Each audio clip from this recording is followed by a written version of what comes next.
Assalamualaikum warahmatullahi wabarakatuh. Ketemu lagi dengan Pak Hafid dalam belajar fisika bersama. Untuk kali ini kita akan membahas mengenai hakikat fisika. Di sini kita akan menjelaskan beberapa pengertian dari apa itu fisika, apa itu sains, kemudian bagaimana metode ilmiah, kemudian bagaimana perkembangan ilmu fisika sehingga sampai sekarang begitu, ya. Yuk kita akan membahasnya itu satu persatu. Kita mulai ya. Nah, sains itu sendiri apa? Sains adalah ilmu pengetahuan yang mempelajari gejala alam melalui pengamatan, eksperimen, dan analisis. Berarti kita mengamati suatu keadaan atau suatu kejadian setelah dari hasil pengamatan kita melakukan sebuah percobaan atau eksperimen. Nah, setelah kita melakukan percobaan, kita menganalisis dari hasil percobaan itu sendiri. Nah, itu adalah sains. Jadi, fisika ini termasuk cabang dari ilmu sains karena fisika ini nanti dalam proses pembelajarannya atau dalam proses belajar kita itu nanti membutuhkan pengamatan, kemudian ada percobaan dan kita menganalisis data hasil percobaan sehingga kita nanti akan mendapatkan yang namanya kesimpulan. Nah, kita lihat fisika sebagai cabang dari sains merupakan ilmu pengetahuan yang mempelajari tentang materi dan energi serta interaksinya antara keduanya. Ya, nanti kita mempelajarinya antara materi dan energi serta interaksi antara keduanya. Itu adalah ilmu fisika. Oke, selanjutnya fisika adalah cabang dari IPA, ya, yang mempelajari materi dan perilakunya dalam lingkup ruang dan waktu. Kita terbatas dalam lingkup ruang dan waktu. Nah, tidak sedikit dari ilmuwan kita yang menafsirkan bahwa fisika itu merupakan ilmu dasar setelah matematika. Matematika ini adalah ilmu dasar yang digunakan kita dalam mempelajari fisika, ya. Dan fisika juga termasuk ilmu dasar. Mengapa bisa seperti itu? Nah, ini pertanyaannya, mengapa kok bisa seperti itu? Kita lihat. Karena fisika seringkali dipakai sebagai perhitungan dan merupakan dasar dari ilmu pengetahuan yang lain seperti kimia dan biologi. Sebenarnya kimia dan biologi itu ada hubungannya erat dengan fisika ini, begitu ya. Nah, tak hanya itu, bahkan fisika cukup erat kaitannya dengan matematika karena perumusan teori fisika harus mematuhi segala aturan yang sudah ada di matematika. Contoh seperti trigonometri, ya kan? Trigonometri. Trigonometri itu di matematika ada konsepnya trigonometri, sin kostan itu ya. Kalau di fisika kita tetap memakainya, makanya harus mematuhi aturan yang sudah ada di matematika. Misalnya kita nanti belajar vektor, kita menggunakan trigonometri. Seperti juga logaritma. Ketika kita belajar gelombang bunyi, taraf intensitas itu menggunakan logaritma. Nah, ini yang menjadi kendala kita sebenarnya. Hal yang membuat fisika terkesan sulit adalah persamaan matematis yang digunakannya termasuk kompleks dan rumit. Ini sebenarnya kendala bagi anak-anak kita, siswa-siswi SMP, SMA itu menganggap bahwa fisika itu susah karena banyak rumus-rumus itu. Tapi sebenarnya kalau kita memahami konsep dasar dari fisika, itu tidak sebanyak persamaan rumus matematis yang ada di buku. Karena persamaan rumus matematis yang banyak itu sebenarnya nanti didapat dari turunan dari rumus utamanya apa begitu. Jadi kita bisa mengembangkan sendiri, ya. Itulah yang membuat fisika itu terkesan sulit. Sebenarnya fisika itu mudah kalau kita mau belajar, begitu ya. Yuk semangat. Kita ini mulai dari belajar dasar tentang fisika. Kita berkenalan dulu dengan fisika, apa itu fisika, begitu ya. Yuk kita lanjutkan slide berikutnya. Nah, kita masuk ke sini, hakikat fisika. Hakikat fisika itu tinjauannya nanti fisika sebagai produk gitu ya, body knowledge, produk, kemudian berupa sikap dan prosesnya. Ketiga ini nanti saling berhubungan. Itu adalah hakikat fisika sebagai produk, sikap dan proses. Body knowledge, way of thinking, way of investigating, gitu ya. Lanjut. Nah, kita masuk ke fisika sebagai produk. Produk yang dimaksud dalam fisika adalah kumpulan pengetahuan yang dapat berupa fakta, konsep, prinsip, hukum, rumus, teori, model, itu adalah produk dari fisika. Kan banyak ya, ada hukum Ohm, hukum Newton, Archimedes, Kirchhoff, dan lain-lain sebagainya. Ada beberapa teori, gini kan, teori relativitas dan lain-lain, itu merupakan sebuah produk dari fisika. Ya, nah, bagaimana kok bisa kita mencapai produk itu? Nah, ini kita lihat. Ada beberapa fenomena di sekitar kita atau kejadian di sekitar kita. Kita melakukan yang namanya pengamatan, ya kan? Seperti tadi, sains itu kan pengamatan. Kita mengamati dengan panca indera. Setelah ada pengamatan, kita melakukan penyelidikan. Di sini penyelidikan bisa dikatakan sebagai eksperimen juga bisa. Yang apa tadi? Sains itu. Kemudian dari hasil eksperimen ini kita melakukan analisis data, ya, analisis data, sehingga kita mendapatkan sebuah produk konsep fisika. Nah, ini dia. Itu hakikat fisika sebagai produk, ya. Yuk lanjut. Sekarang kalau fisika sebagai sikap. Nah, untuk menciptakan produk fisika ini diperlukan kreativitas, pemikiran, dan sikap ilmiah. Sikap ilmiah ini sangat penting. Ya, nanti kita jelaskan ada metode ilmiah itu. Dengan pemikiran, seseorang akan bisa bertindak atau bersikap sehingga bisa melakukan kegiatan ilmiah yang menciptakan atau yang menghasilkan produk dari fisika. Jadi ketika kita melakukan tadi ya, dari pengamatan, kemudian penyelidikan, eksperimen, itu kita menggunakan yang namanya metode ilmiah atau sikap ilmiah sehingga kita dapat menciptakan yang namanya produk fisika, bisa berupa hukum, teori, dan lain-lain tadi itu. Ya, lanjut. Nah, dalam melakukan kegiatan ilmiah, sikap yang harus kita tanamkan yang pertama adalah sikap objektif. Objektif itu ditunjukkan dengan cara mendokumentasikan, ini salah ya, informasi sesuai dengan fakta yang dilihat. Harus sesuai dengan fakta. Kita tidak boleh memanipulasi data, tidak boleh. Dalam penyelidikan kita tidak diperbolehkan untuk memanipulasi data. Kita harus menyajikan data itu sesuai fakta yang kita amati, kita lihat, dan kita rasakan. Ini proses tadi ya, pengamatan itu tadi. Kemudian kita harus bertanggung jawab, ditunjukkan dengan cara mengakui kesalahan ketika kita melakukan sebuah kesalahan yang tidak kita sengaja dalam praktik atau percobaan, kita harus bertanggung jawab. Supaya apa? Supaya nanti hasil yang kita dapatkan tidak salah juga, begitu ya. Kita bisa bertanggung jawab dengan hasil yang kita dapatkan itu. Kemudian kritis, ditujukan dengan cara yang tidak mudah menerima kesimpulan fakta tanpa bukti yang kuat. Ini harus dibuktikan dari proses penyelidikan itu, harus dibuktikan dengan fakta, ya, serta bersedia untuk mengubah kesimpulan berdasarkan bukti atau fakta yang diterima benar adanya. Kalau kita sudah mendapatkan kesimpulan kok ternyata yang kita amati itu salah, kita harus bisa atau bersedia untuk menerima kesalahan, gitu ya. Kemudian terbuka. Dalam kita melakukan diskusi, kita harus menghargai pendapat orang lain, menerima kritik dan saran. Ini supaya apa? Hasil yang kita dapatkan itu menjadi lebih maksimal atau optimal, ya.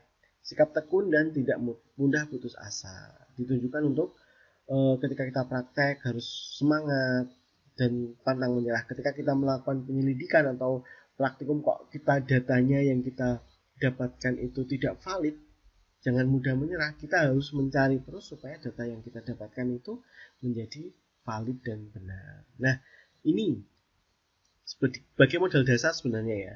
Rasa ingin tahu yang besar. Nah, ini loh. Rasa ingin tahu yang besar ini yang digunakan kita sebagai kita melakukan dasar untuk melakukan pengamatan atau penyelidikan.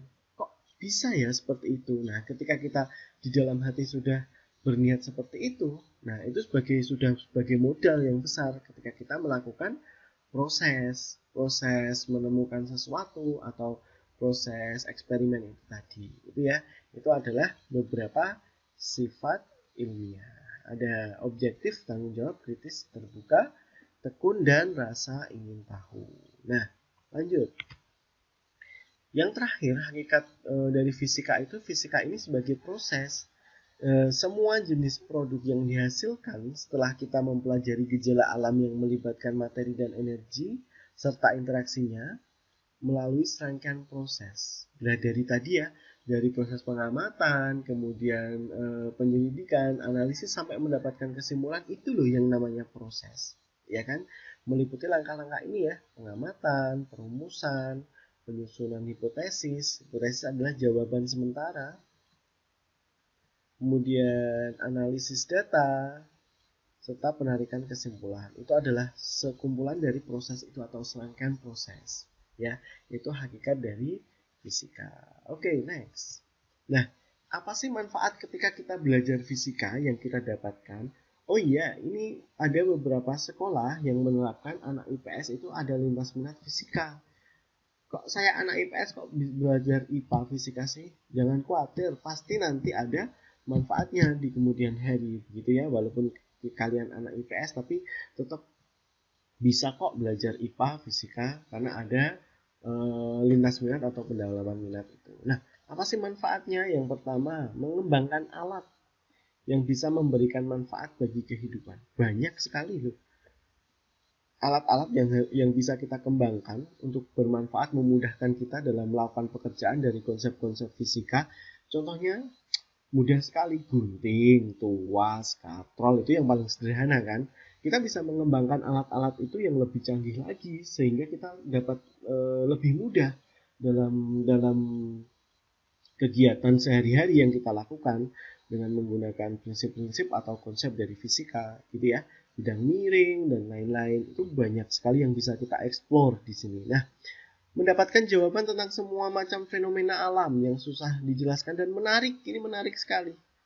Kemarin ada ini ya, gerhana. Nah, gerhana bulan. Kemudian gerhana matahari. Ada apa namanya, tsunami. Itu semua konsepnya itu atau semua kejadian fenomena itu bisa dijelaskan dengan fisika. Ada pergeseran lempeng sehingga menimbulkan gempa. Ya, itu semuanya bisa dijelaskan dari fisika ini. Banyak sekali fenomena alam ya.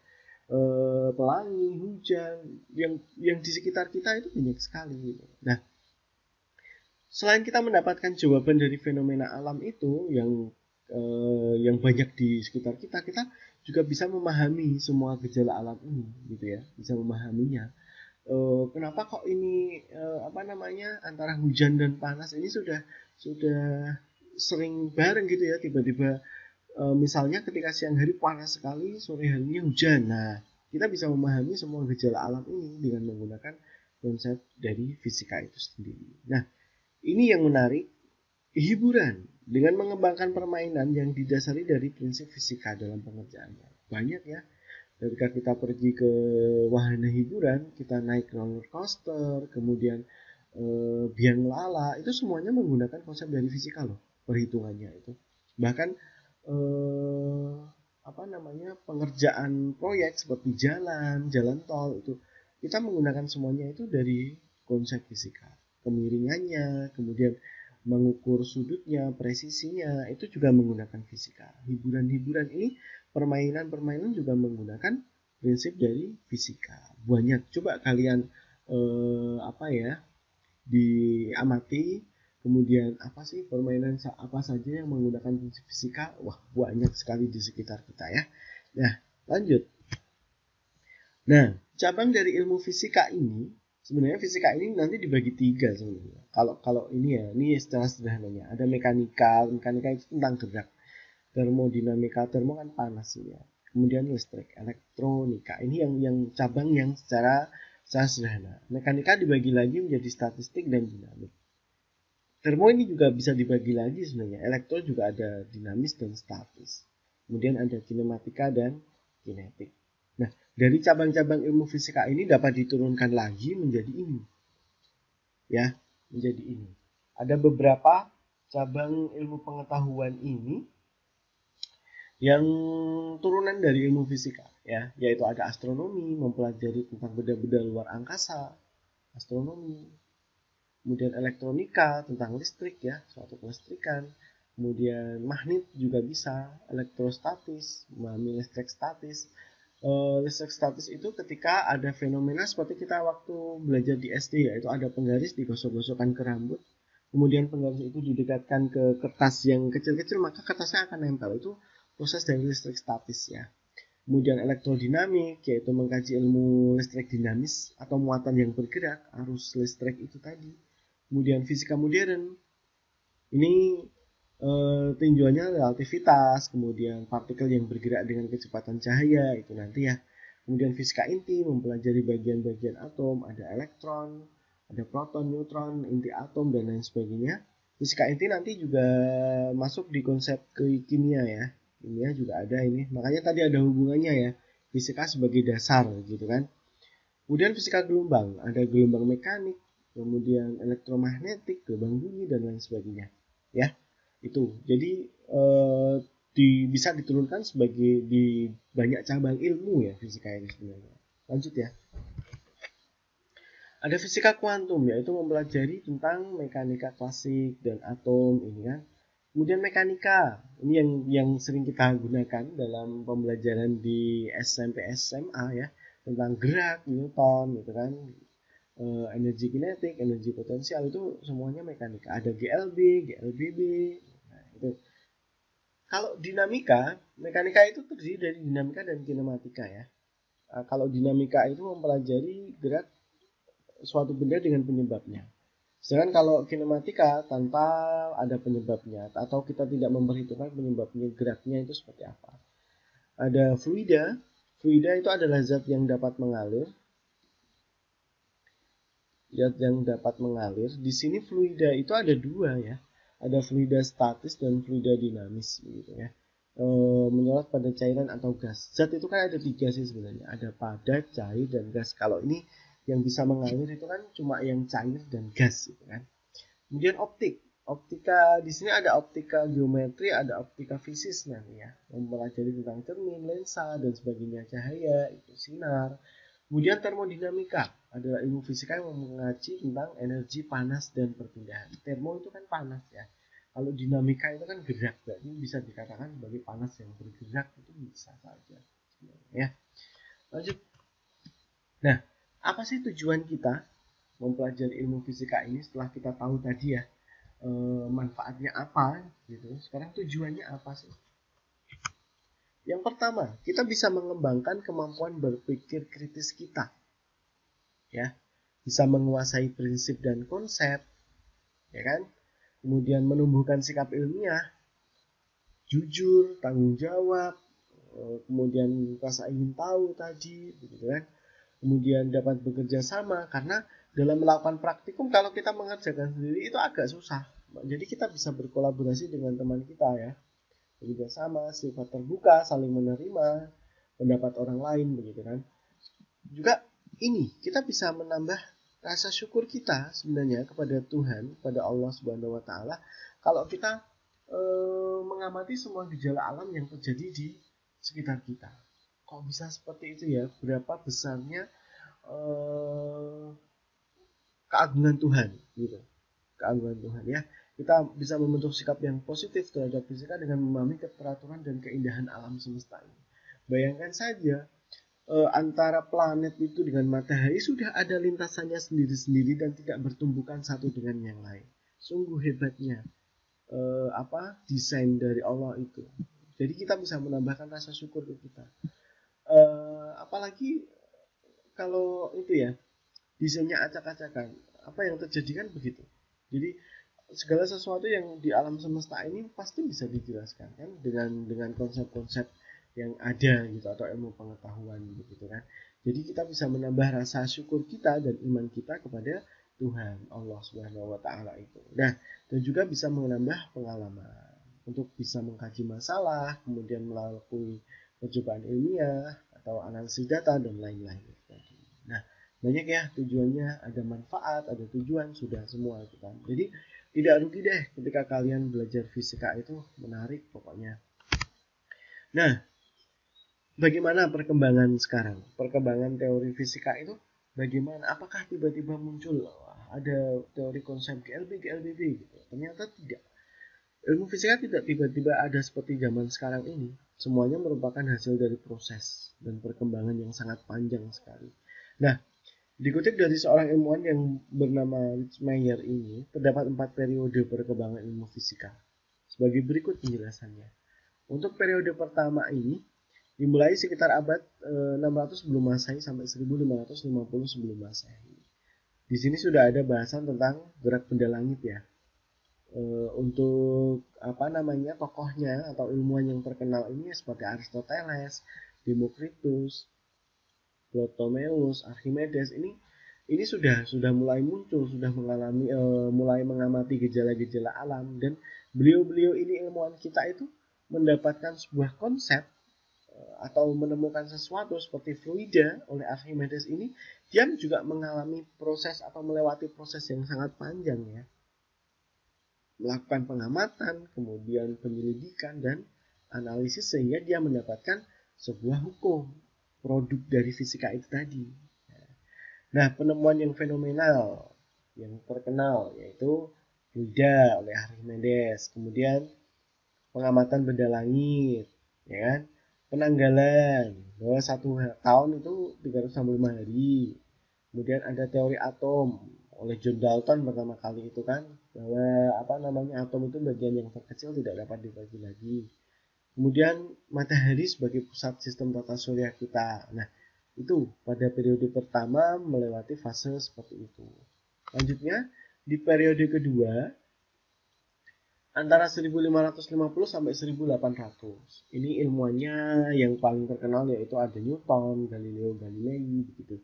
Galilei mengembangkan metode analisis yang sistematis. Sistematis itu urut ya. Lalu akhirnya menemukan teori baru pada gerak planet. Gerak planet mengitari mengitari matahari sebagai pusat sistem tata surya itu. Galileo mendapatkan teleskop. Ada teleskop Galileo Galilei itu kan untuk mengamati benda-benda luar angkasa. Si Newton ini, wah ini terkenal. Ada hukum 1 Newton, hukum 2 Newton, hukum 3 Newton itu. Dia ke ilmu mekanika. Nah, ilmu mekanika gerak gitu ya, GLB, gaya dan lain sebagainya itu. Nah, Newton juga menemukan tentang gerak dan gravitasi. Kan ada hukum gravitasi Newton itu kan. Kalau medan gravitasi bumi adalah sekitar 9,8 itu juga Newton sebenarnya ya. Kemudian Kepler. Ini ada hukum Kepler, dia menemukan hukum Kepler ada 3 itu ya. Ada yang paling terkenal itu kan antara hukum yang ketiga itu ya. Perbandingan periode dan jarak ya, periode kuadrat dan jarak pangkat 3 itu. Dia mengatur gerak planet itu tadi. Nah, sedangkan fase yang ketiga berlangsung pada 1800 sampai 1890 sebelum Masehi. Di sini sudah muncul yang namanya fisika klasik. Kok ada fisika klasik? Karena nanti ada fisika modern setelah ini. Fisika klasik ini terdiri dari termodinamika, fisika panas, listrik magnet, mekanika, dan gelombang. Ini dari Maxwell yang paling terkenal, Ohm, kemudian Faraday. Nah, ini sudah bisa menemukan mengenai gelombang elektromagnetik atau GEM, gelombang yang dalam merambatnya tidak butuh media, gelombang elektromagnetik. Kemudian Ohm berhasil menemukan hukum yaitu V sama dengan I kali R, ini arus listrik dengan hambatan resistor ini kan. Kemudian Faraday elektromagnetik, hubungan antara listrik dan magnet ya, atau Lismag. Kalau disingkat itu kan Lismag biasanya, listrik magnet gitu kan, dari Faraday. Nah, untuk periode yang terakhir, ke periode keempat ini berlangsung dari 1890 sampai sekarang sebenarnya. Ini masih dinamis sebenarnya ilmu. Ilmu itu tidak stuck di sini. Mungkin nanti ada penemuan baru ya yang berkembang gitu. Makanya sampai sekarang itu kita masuk di periode keempat. Karena ilmu itu selalu dinamis, selalu berubah-ubah ya. Ada pengetahuan baru. Dan pada abad ini sudah muncul yaitu fisika modern. Fisika modern ya. Nah, karena ada beberapa fenomena yang tidak bisa dijelaskan dengan teori fisika klasik tadi Newtonian itu tidak bisa. Jadi kita muncul fisika modern ini. Nah, Albert Einstein ini adalah yang berpengaruh besar ya. Beliau berhasil membuat sebuah postulat untuk benda-benda yang melaju mendekati kecepatan cahaya. C itu ya, 3 kali 10 pangkat 8 meter per sekon. Tidak ada sesuatu yang lebih cepat sementara ini dari kecepatan cahaya ini. Berarti 1 detiknya dia bisa menempuh jarak 300 juta meter kan, 3 kali 10 pangkat 8 ini. Itu yang paling terkenal ya. Di sini juga lahir fenomena kuantum foton ya, yang ditemukan oleh Planck. E sama dengan F ini kan tetapan Planck dengan frekuensi energi foton.